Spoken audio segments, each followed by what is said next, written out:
বিশ্বৰ প্ৰথমখন বাঁহ-ভিত্তিক বায়'-ইথানল প্ৰকল্প উদ্বোধনৰ বাবে সাজু হৈ উঠিছে। 14 ছেপ্টেম্বৰত উদ্বোধন কৰিব দেশৰ প্ৰধানমন্ত্ৰী নৰেন্দ্ৰ মোদীয়ে।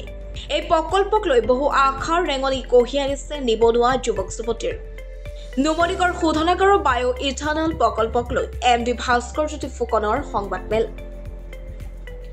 নুমলীগড় শোধনাগাৰৰ 50% অংশীদাৰিত্বৰে নিৰ্মাণ সম্পূৰ্ণ হোৱা বিশ্বৰ প্ৰথমখন বাঁহ-ভিত্তিক অসম বায়'-ইথানল প্ৰকল্পৰ অহা 14 ছেপ্টেম্বৰত উদ্বোধন কৰিব দেশৰ প্ৰধানমন্ত্ৰী নৰেন্দ্ৰ মোদীয়ে। মোদীয়ে লগতে NRLৰ নিৰ্মাণ হ'ব লগা পলিপ্ৰপিলিন ইউনিটৰো আধাৰশিলা স্থাপন কৰিব।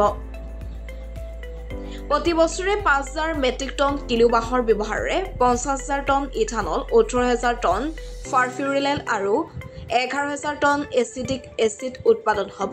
ইপিনে অৱশিষ্ট লিগনিনৰ পৰা 25 মেগাৱাট বিদ্যুৎ উৎপাদন কৰিব, যাৰ 20 মেগাৱাট প্ৰকল্পটোত ব্যৱহাৰ কৰাৰ বিপৰীতে বাকী 5 মেগাৱাট NRLত ব্যৱহাৰ কৰিব। লগতে তৰল কাৰ্বন ডাই অক্সাইডো উৎপাদন কৰিব। তেওঁ তেনেকৈ আহিব লাগে তাতে খালি ৰিমোটলি আমাৰ এই হেৰিটো উন্মোচন কৰিব, এই পলিপ্ৰপিলিন প্লেণ্টটো তাৰ পৰাই কৰিব। ছাৰ, প্ৰধানমন্ত্ৰী অহাক লৈ পেলাই ধৰি লওক আমাৰ এলিভেট বনাব লগা হৈছে, পথ বনাব লগা হৈছে, নতুন নতুন কাম কিছুমান কৰিব লগা হৈছে। এইটোত আমাৰ NRLে কিমান ব্যয় কৰিব লগা হৈছে?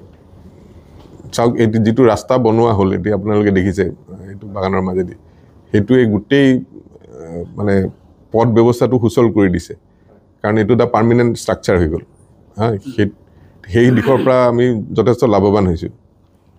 আৰু বাকী যিখিনি কাম হৈছে গোটেইখিনি স্থায়ী কামেই হৈছে।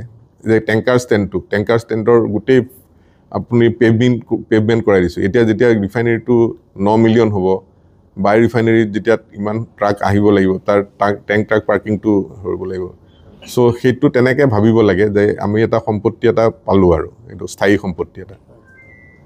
চ' আমি তেনেকৈ ভাবিছোঁ এটলিষ্ট। সেইটো আমি খৰচ বুলি ভবা নাই যে তেখেত অহাৰ কাৰণে খৰচ হ'ল। চ' এইটো এটা আমি স্থায়ী সম্পত্তি। বাকীখিনি চেইনখিনি এইটো গভৰ্ণমেণ্টে কৰিছে অলৰেডি। চ' সেইটোৱে আৰু NRLৰ পিনৰ পৰা আমাৰ বহুত মানুহ আহিব, আতিথ্য কৰিব লাগিব অলপ, সেইবিলাকত অলপ চলপ খৰচ হ'ব আৰু কিমান বেছি খৰচ নহয়। কিন্তু যিখিনি হৈছে পাৰ্মানেণ্টলি সেইখিনি পাৰ্মানেণ্টলি থাকি যাব। সেইখিনি এটা মানে NRLৰ সম্পত্তি বা ৰাইজৰ সম্পত্তি হ'ল আৰু। ছাৰ, যোৱাকালি টেংকাৰ ড্ৰাইভাৰ একাংশই আমালৈ মানে খবৰ দিছিলে টেংকাৰ ৰাখিবলৈ এতিয়া বৰ্তমান জেগা নাইকিয়া হৈছে, কাৰণ টেংকাৰ ষ্টেণ্ডৰ ভিতৰত টেণ্ট চেণ্ট থৈ দিয়াৰ লগে লগে এইটো চাওক টেম্পৰেৰী, এইটো হ'বই, কাৰণ আমাৰ এতিয়া এইটো ছিজনত আহিছে তেখেতে। এতিয়া না আমি খেতি পথাৰত কামটো কৰিব পাৰোঁ বা ফিল্ডত কৰিব পাৰোঁ। চ' সেইখিনি অলপ অসুবিধা চবেই হ'ব। মানে প্ৰশাসনক কৈ পেলাই অকণমান এইটো অন কেমেৰা নহয় আৰু প্ৰশাসনক কৈ অলপ ব্যৱস্থা এটা কৰি দিলে ভাল হ'ব। আমি 13 আৰু 14 তাৰিখে